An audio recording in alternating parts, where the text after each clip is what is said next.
Söhle.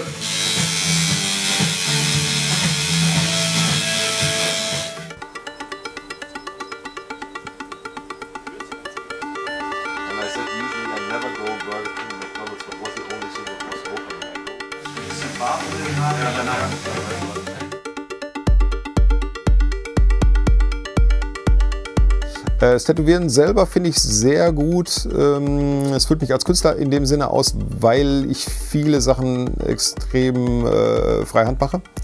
Über die Jahre ist es natürlich angeeignet und ich kann so kreativ arbeiten, dass ich halt nicht mehr über das nachdenken muss, was ich da jetzt gerade technisch mache, sondern mich voll und ganz halt auf das Bild einlassen kann. Wenn ich jetzt zum Beispiel freihand irgendwie einen polynesischen Oberarm mache oder so, der läuft halt so aus der Hand. Da braucht man halt nicht viel irgendwie machen. Das finde ich eigentlich sehr cool, weil jeden Tag frei zu arbeiten, ohne irgendwelche Zwänge oder sowas. Und natürlich auch dank der Kunden, die natürlich auch zu uns kommen, die auch was wollen, Freihand. Also hier, ich will den ganzen Abend so und so. Da kann man dann sagen, okay, wir machen den so oder so, kann ich mir so ganz geil vorstellen und wir gestalten halt den Kunden dann so, wie es in unserem Ermessen liegt. Also das ist schon eine große Freiheit, die auch da gegeben ist, alleine durch die Kundschaft.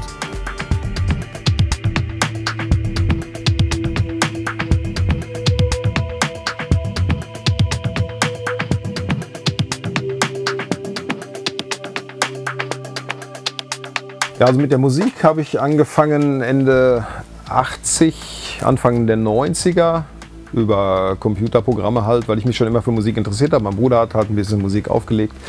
Ich fand halt immer die elektronische Musiksparte sehr gut, speziell halt so frühere Sachen, Ultravox oder sowas. Da war halt schon viel Synthesizer-Mucke drin. Die 80er waren halt mit Synthesizer, Musik, Pop. Synthpop und diesen ganzen Kram kamen die ganzen alten Geräte, die jetzt wieder hip sind, natürlich gerade auf.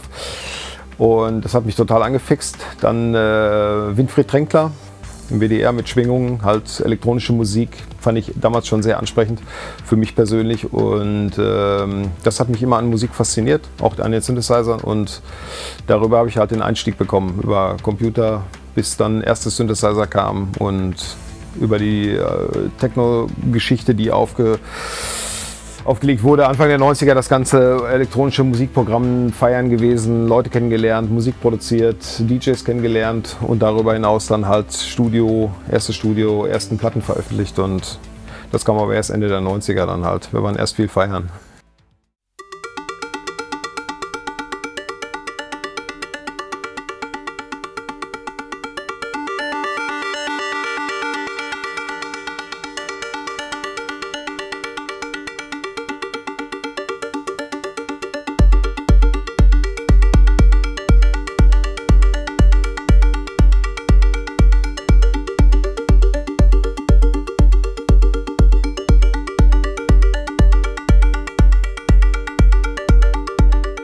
Ich benutze eigentlich immer noch viel Hardware, weil ich finde immer ein Gerät, was man anfasst und direkt Sound dran drehen kann, finde ich immer noch besser als jetzt ein Plugin. Plugin ist jetzt auch gut, benutze ich auch nach wie vor. Ich habe auch schon mal viele Synthesizer gehabt, habe ein Studio gehabt, habe dann erstmal wieder einen ganzen Haufen verkauft, habe mich nur auf Plugins irgendwie und im Rechner produziert, aber irgendwie fehlt mir so, jeder Synthi hat seine Seele, finde ich. Jeder klingt anders, die haben eine andere Klangsynthese und ist halt ein eigenes Stück.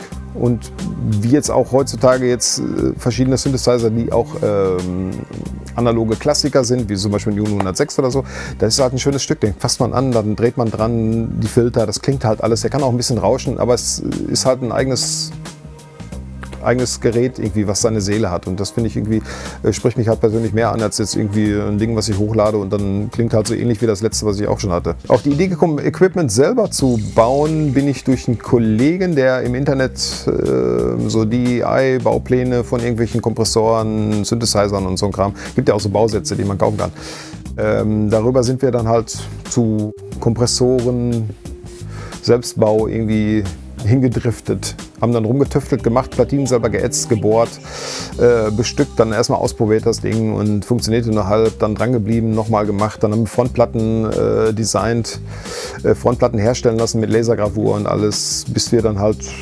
schon ein toughes Produkt hatten, was auch heute noch jetzt im Studio Einsatz findet.